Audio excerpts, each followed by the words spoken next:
Good afternoon. I have the privilege of introducing Tory Kinson. Now, Tory kind of moved around a little bit, kind of a Russ Jensen-ish kind of move.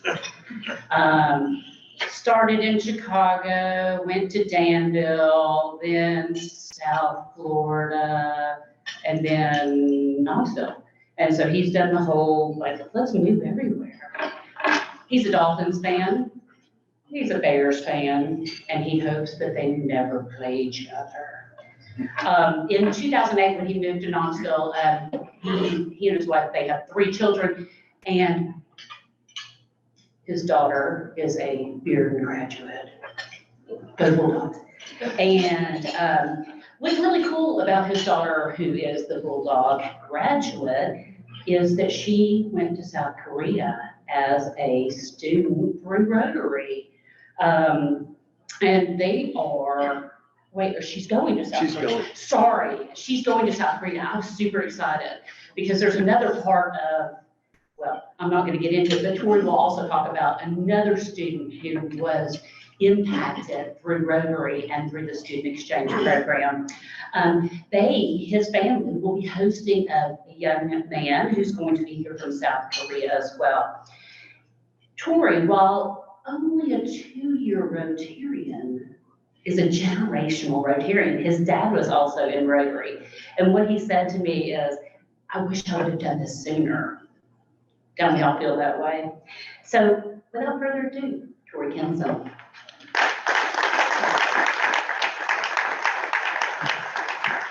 Thank you so much. What a beautiful group of people today. I'm so excited to be talking to you about this today. I want to leave you with a fire in your belly about youth exchange, because it's a debt that I can never repay. I'm going to try to explain my arc and how I received this amazing opportunity, and now even today I'm still trying to pay that debt back. So, buckle up for an amazing story. All right, I know you just had lunch, but I'm going to keep you on your toes. I'm going to tell you how this came about for me.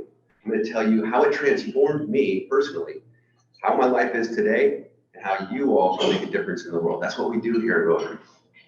So a few things about me. Kim kind of covered it. I'm married, I have 3 kids. My oldest just graduated. She's going to go to UT after South Korea. And my other 2, I think they're looking in that direction right now, but they're still a little younger. I'm the CEO of Apex Business Consulting. I'm an executive coach. I do small business and scale-up strategy and international expansion. But I also started teaching at UT as a little side gig, and I love it. I love it. It's a great way to give back. So I teach international business strategy at UT, and I'm just having the time of my life. My life is really centered around 4 F's: faith, family, forward, travel, and fishing. If I can get all 4 of those together in one thing, I'm like the happiest guy you'll ever see.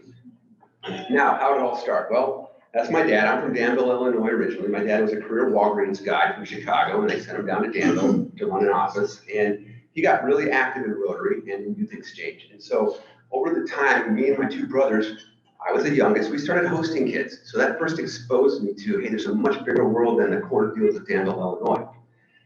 All my brothers ended up becoming exchange students for different reasons. For me, I'll be honest, I wanted to get out of Danville, and I couldn't join the Army until I was 18, but I could be an exchange student at 15. So my best friend and I signed up. He goes to Sweden. I go to a little town in Ecuador. So one small town to another small town. So over the years, I've had many brothers. I call them brothers. These are folks that live with my family, some for a year, some for a few months, from all over the world. We had 9 brothers over the years. And those are the countries they've been to. So every continent just about was represented there. Each one was memorable. They brought some of their culture into our home. We shared American culture with them. It was just such a great experience. So I am going to ask, if anybody's thinking about this, if you want to add a little excitement in your home, give a chance to kind of be an ambassador in your home to another person, which could do things that you can't even imagine later, consider hosting a student. Janu's going to stay with us. He's going to go to Bearden, but if anybody would like to host him later on, I would gladly let him move on to another family, but if not, he's mine. I'm going to give him a full year's experience. Now, some of these brothers were more memorable than others. There was one guy, I won't even tell you where he's from, but he didn't leave an impact on us. And you know why? Because he stayed in his room all day. He didn't say yes to anything. This story is about saying yes to things, right? How many times have you had this amazing weekend planned with nothing scheduled, right? There's no games to be at, there's no practice to be at, there's no event, there's no Rotary project, you've actually got this whole weekend to just chill and watch like documentary or whatever you like to do. And then the phone rings Friday night. It's your buddy. They said, hey, I got an extra ticket. You want to go to whatever it is? And you're like, oh man, I was gonna. But what do? You go. And when you get done, you're so glad you did it. You got your butt off the couch. You said yes to that moment. And it's always a better experience. 99% of the time, that's what's gonna happen. So for me, it started with me. I went from Danville to a town 3,000 miles due south. I was 16. The Velez family became my family. He was a farmer. We had a couple of different farms that sold our crops in the city. And the mother was an attorney. And I had these three brothers along with myself. And the oldest one is the only guy that spoke English. He had just come back from Alaska. Talk about a major culture shock from the center of the earth up to Alaska. And Oswaldo was my only guide because I didn't speak a word of Spanish when I got there. So Puerto Viejo is the agricultural seat of Ecuador.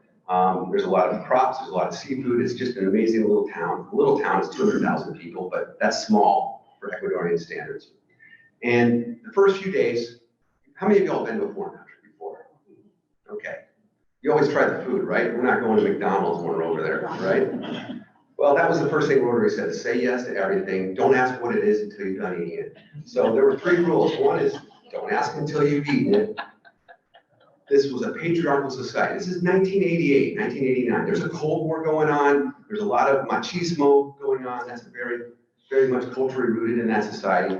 So the dad got first choice. So whenever there was like a nice cut, dad got it first, then he would take his piece. It would go down the chain to the brothers. So now I went from being the youngest brother to the second oldest. I took advantage of that every chance I got, right? But the other rule is little brother doesn't like rule number 2 at all. So I was a real pain in the butt to these exchange students that came to live with us because I was the youngest. I was mom's boy, right? I was used to having all mom's attention, and here comes this guy, and suddenly I don't have her attention all the time. I used to play tricks on these guys all the time. Well, karma sucks, right? Little brother became a big nuisance, Roberto. So Roberto made my life miserable every chance he got. So here I am. I don't know anybody. I can't barely speak the language. And I'm trying to get through my day. And I got this brother who's outside my room playing anti-American music just to get under my skin. But you know what? It actually backfired because I learned Spanish faster. I had to look up what they're saying about us, right? So I could defend us. I immediately became an ambassador, whether I knew it or not. Now I am a representative of the United States. I'm in a place where we're not in the majority. There's no Cold War going on. So just as much as we were vying for their hearts and minds, so was the Soviet Union at that time. I had classmates whose names were Stalin and Joseph Stalin. Literally, his name was Joseph Stalin Melendez, right? And I had to defend our position about things, right? So the first few days in the school was a private Catholic school called Cristo Rey. Had uniforms. The routine kind of made things a little bit more familiar, but I also learned, don't correct the English professor. So that was the only thing I thought I could do in class. I don't understand what they're doing. They do math like upside down compared to how we do it. But when it got to English class, I could kind of understand. Well, he made this one statement where they're using the, IT apostrophe S. You get it mixed up between possessive and, conjunction. So I wanted to save the world. I can't let him tell all these students it the wrong way. So I raised my hand and I told him. And he just said, okay, thank you, Tori. Hey class, let's have a Spanish lesson for Tori today. What do you think, all right? And he proceeded to write this incredibly long tongue twister and made me repeat it until I got it right, which was basically the rest of the class. I was the butt of the jokes, a little dose of humility, right? And I also realized, you know what? Being an American brought instant curiosity, right? Back then, this was the 80s, okay? Guys thought I could fight like Sylvester Stallone, and the girls thought I could dance like Patrick Swayze. It was great. Neither of those things are true, but that's what they thought, right? So what I realized was I'm not in Kansas anymore, okay? I had to build my reputation all over again. Back in high school, I had my clique of friends. I wasn't the most popular guy, but I definitely had I was in the group, right? Well, here, I didn't know anybody. I didn't even speak the language, right? And starting from scratch and not being my home court was a massive transformational experience for me. I had to build on my own values, my character, all these things had to come to life. Things my mom and dad have been trying to pound into me are really showing themselves, right? So in the 80s, there was a Cold War going on. A lot of people did not like Americans there. There were protests going on all the time. That's a protest.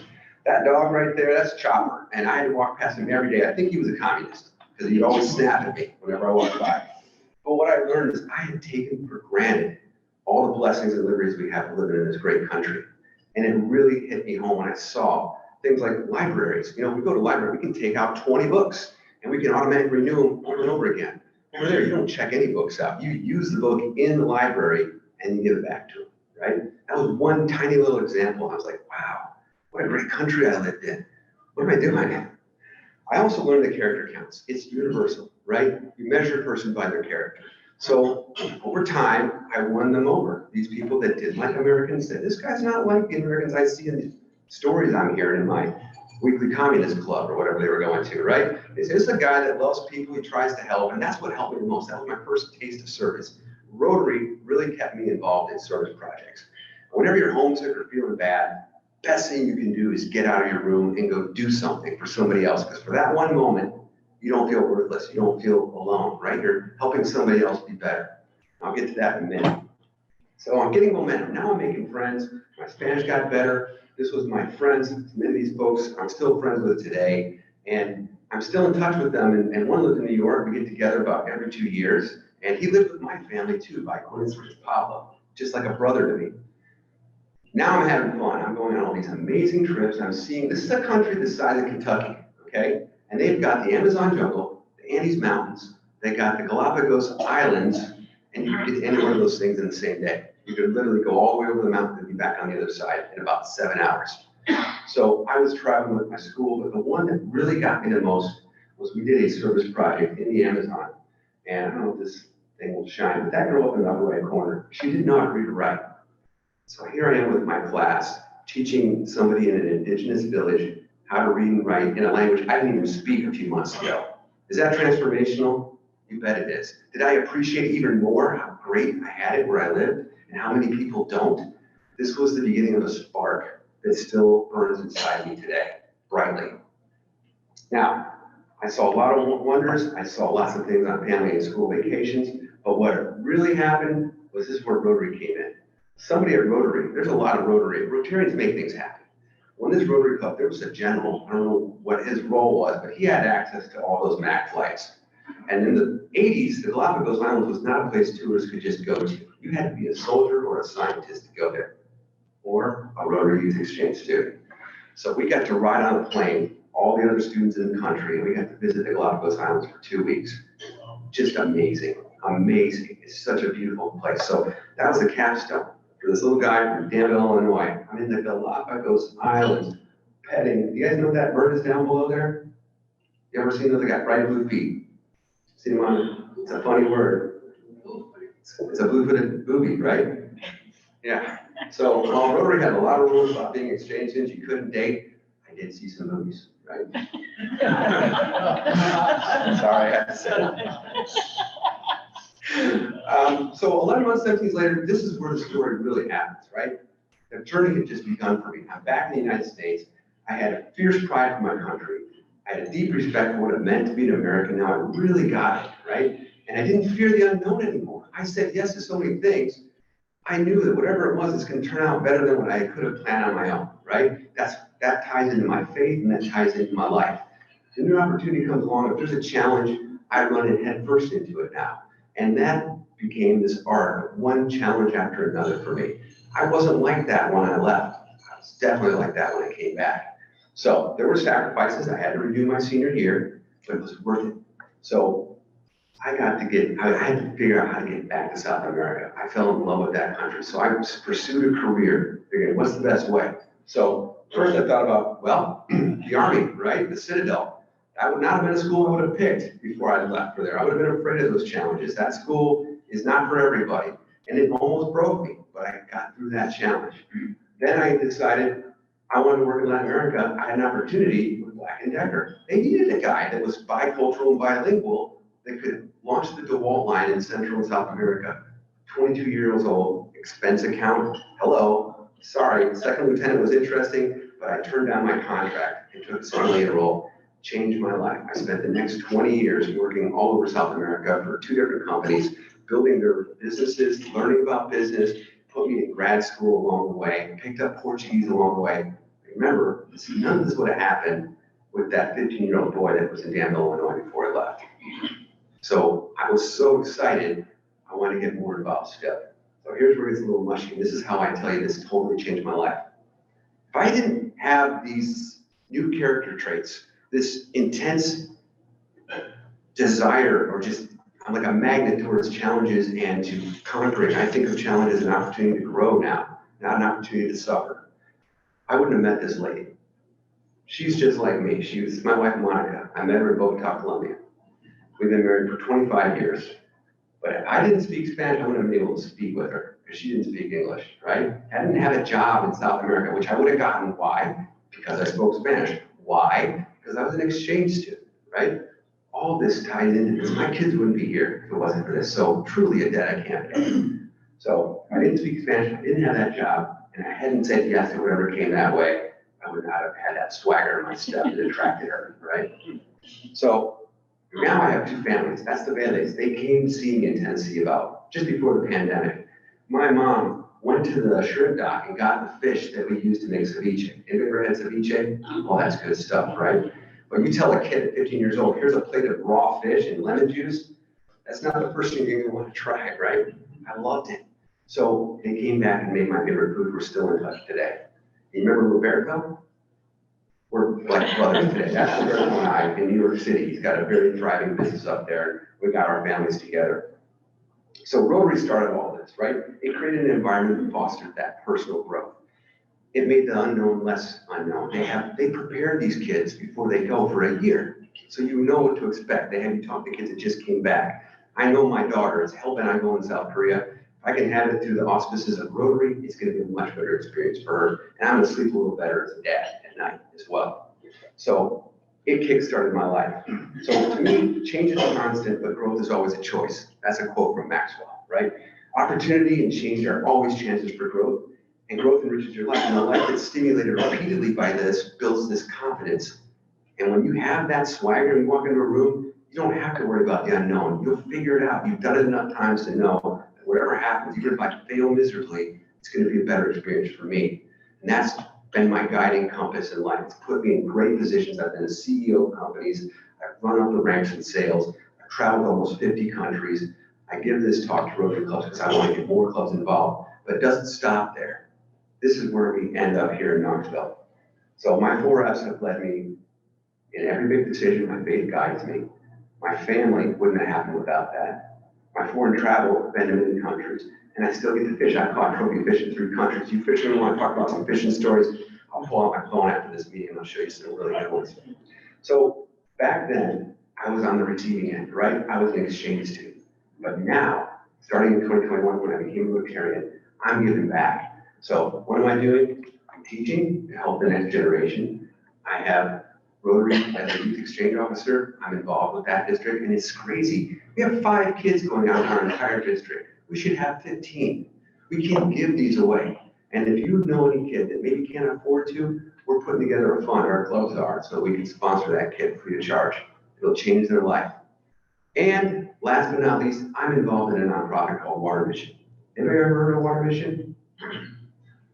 Frank, you have. I figured you did. What was your biggest problem today? For me, it was, is there enough espresso beans for my grinder this morning to get my coffee going, right? For most people, 2.2 billion, you don't have safe water every day. Your biggest problem, all you can think about is, will I get water and will my family die from the water I bring back? So Water Mission is all about this. I'm throwing some facts out here, but every 37 seconds, someone's dying from a water-related illness. That's why it's so important in Rotary that we make that one of our founding pillars. So what is Water Mission? It's a nonprofit Christian engineering firm that brings safe water solutions to developing countries in disaster relief. They started back in Hurricane Mitch 20 years ago. They went to a country, this guy's an engineer, and they said, you can't figure out the water solution here. And that was not enough. George said, yes, we can. Now, when I decided I wanted to work in some nonprofits, I was very picky about where I chose, because I know that not every charity is a good steward of their funds. The Charity Navigator rates this one in the top 1%. That means that every penny that possibly can go there goes there. They don't send 30 Americans down to these countries to do a project. They send one engineer, they create a team of support down there, they connect with clubs like the Rotary Club, and it's sustainable for the rest of the year, for the rest of the, not the year, for the rest, forever. For every $500 you can raise, you give one person water for life. So these are some of the partners. They partner with big companies down there that have a big global footprint. They're trying to offset their impact in these countries. So guess what? They provide the chemicals and the treatment and the things you need to get that water sustainability. And they partner with people like Rotary and these other groups. So they're not selfish. They're not doing it for their own accolades. They'll work with whoever's willing to work with them. So does this tap into our 7 areas of focus? I know it's an old slide. It does. Because if you think about it, especially if you're a woman, your job in some of these rural places is to get the water for the day. If you're getting water all day, you're not going to school, you're not having a job. All these other problems go away when you have the water solution solved first. So it's a solvable problem. It drives me nuts. So we work with disaster response computer relief. This is an example. We've done over $4.6 billion with local Rotary clubs. I want our clubs in this area to be more involved. Last year, I'm going to show a few of these here. We're all over the world.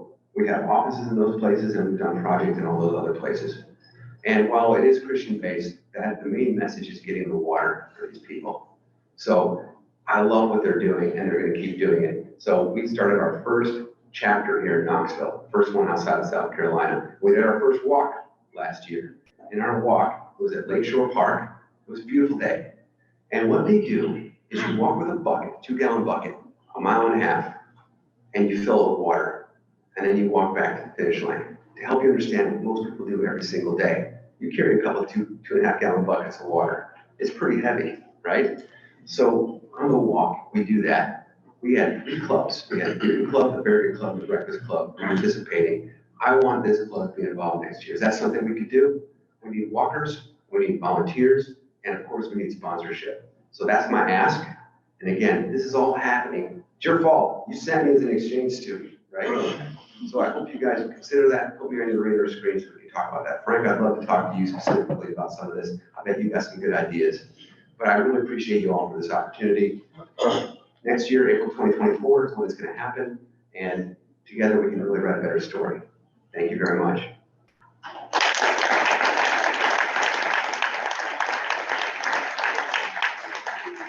I'd like to take a couple of questions about anything.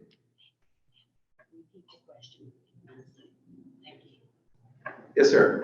Do you have some more information about the youth exchange program? I have all the information you can need. You tag me on that right there with your phone and send me a message on LinkedIn. I will send you all the information. Again, to send a student, if you're doing it, it's about $12,000. You're paying for a ticket that is non-refund or a ticket that can be used any day of the year. So if they needed to go back, they can go right home, right? You're paying for a little insurance to make sure the insurance is going to cover them. And that's about it. The Rotary clubs, as you know, take care of most of the other needs of the kids. If you're thinking of hosting somebody, I'll tell you everything there is to know about that. I love showing my country to people. I love bringing my customers and my visitors in, my coaching clients, bring them in. I take them to Cades Cove, I take them to Dollywood, we go to Giant Turkey Lake, we do the whole thing, right?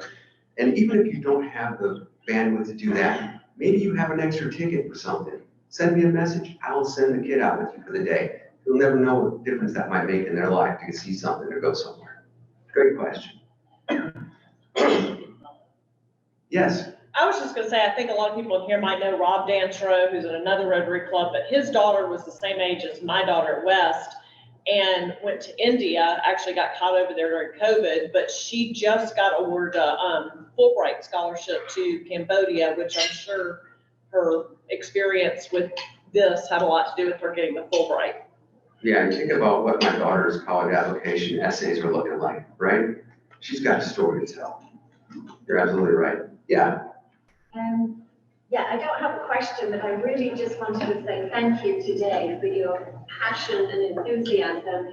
I've had the pleasure of working the last 15 years with Rotary Youth Exchange students at Webb, the incoming and the outgoing. Like you said, we've had way more who want to come here to the US.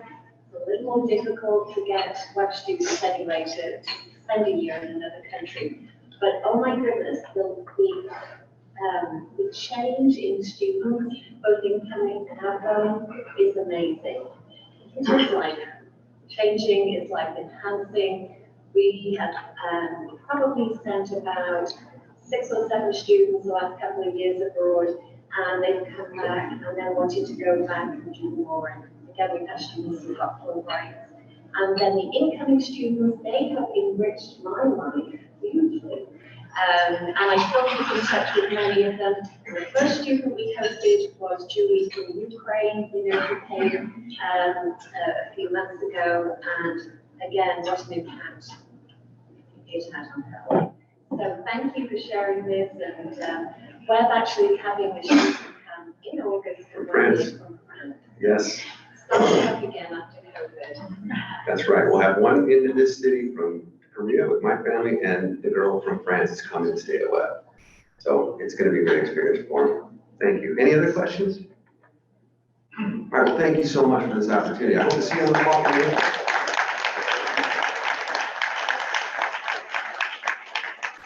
Thank you, Troy. Appreciate it. Very interesting talk and as well. It's our tradition at the Rotary Club of Knoxville to donate a book to the local elementary school on behalf of our speaker. This year's school is East Knox Elementary. And we'll get that donated. We'd like to thank our guests and visitors. Happy we got a new member today, Gabe. Appreciate you joining. Please come back next week. Our speaker will be Pat Ryan with the Tennessee World Affairs Council. And Mike Homer is going to lead us in the four-way test. I actually have this out here on time. Actually, a minute or two early.